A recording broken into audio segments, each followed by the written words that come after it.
Friends, कैसे हैं आप लोग। आज हम लोग पढ़ेंगे MAHN यानी master of arts in Hindu studies, जिसमें आज पढ़ेंगे MHN 004 के खंड 3 में इकाई 3 परमात्मा परम शिव, जिसमें आज हम आपके लिए लेकर आए हैं परमात्मा का शब्दार्थ। तो वीडियो स्टार्ट करने से पहले जो भी फ्रेंड्स हमारे चैनल पर नए आए हैं कृपया चैनल को सब्सक्राइब कर ले और बेल आइकन को प्रेस कर दे, ताकि जो भी लेटेस्ट वीडियो हमारे चैनल पे आए वो सबसे पहले आपको मिल सके। तो आइए ज्यादा टाइम को न लेते हुए चलते हैं अपने टॉपिक पर।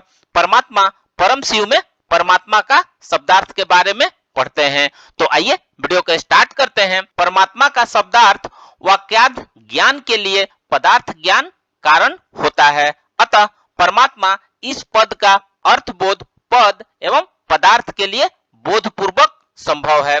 परमात्मा शब्द दो पदों के योग से निष्पन्न हुआ है, परम प्लस आत्मा।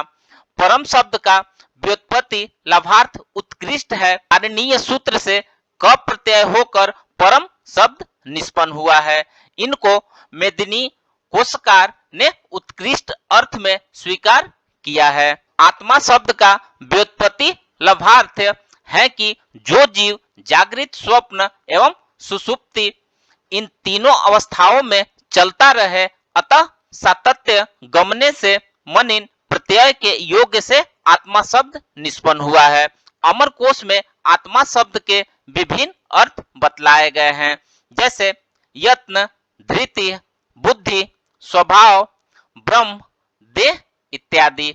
इस प्रकार से परम एवं आत्मा शब्द में परम सचासो आत्मा इति परमात्मा, इस प्रकार से कर्म धारय समास करके दोनों में अभेद का प्रतिपादन किया गया है। इस प्रकार से तात्पर्य है कि उत्कृष्ट बुद्धि वाला, उत्कृष्ट यत्न वाला, उत्कृष्ट स्वभाव वाला, उत्कृष्ट शरीर वाला जगत जिसका परिमाण है और इस चराचर जगत का जो करता है वही परमात्मा शब्द का वाक्यार्थ है, उसी को परमात्मा कहा गया है।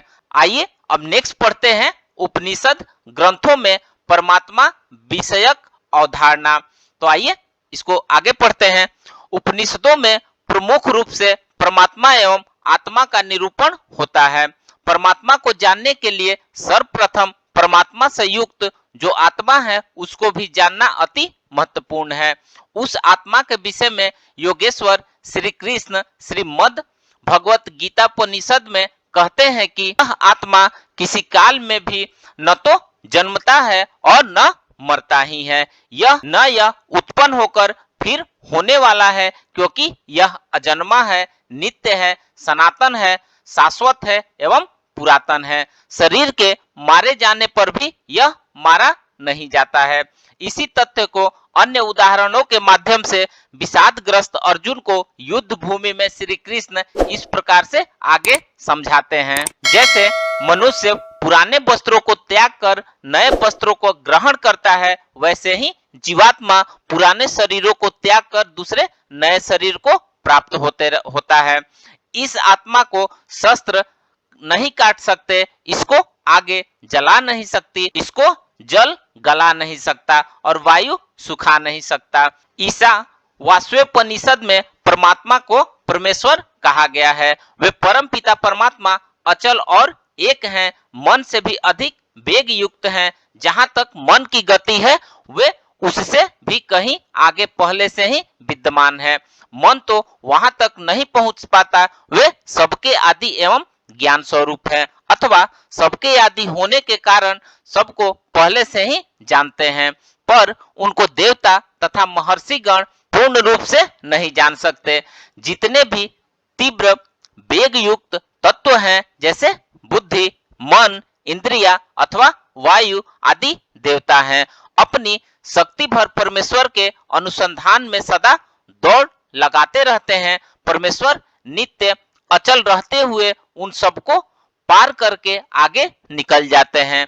वे सब वहां तक पहुंच नहीं पाते। असीम की सीमा का पता ससीम को कैसे लग सकता है, बल्कि वायु आदि देवताओं में जो शक्ति है जिसके द्वारा वे जल वर्षण, प्रकाशन, प्राणी धारण आदि कर्म करने में समर्थ होते हैं, वह इन अचिंत्य शक्ति परमेश्वर की शक्ति का एकमात्र अंश ही हैं।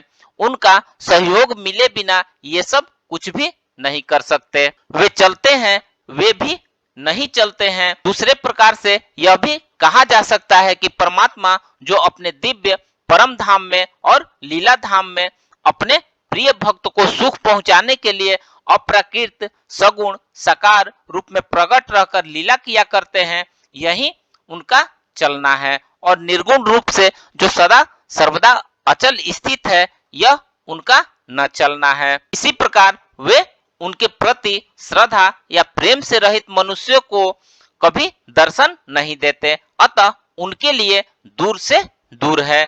दूसरी तरफ श्रद्धा संपन्न भक्तों के प्रेम की पुकार सुनते ही दौड़े चले आते हैं, इसलिए उनके लिए वे समीप से समीपतर हैं। इसके अतिरिक्त वे सदा सर्वत्र परिपूर्ण हैं, इसलिए दूर से दूर भी वे ही हैं, समीप से समीप भी वही हैं, क्योंकि ऐसा कोई स्थान नहीं जहां वे व्याप्त नहीं है। सबके अंतर्यामी होने के कारण भी वे अत्यंत समीप है, पर जो अज्ञानी लोग हैं उन्हें इस रूप में नहीं पहचानते, उनके लिए वे बहुत दूर हैं।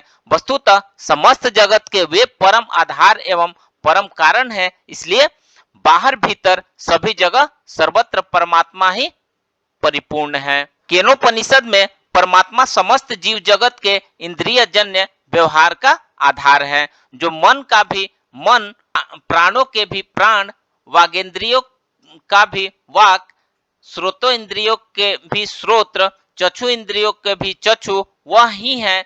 इन सबका प्रेरक परमात्मा है।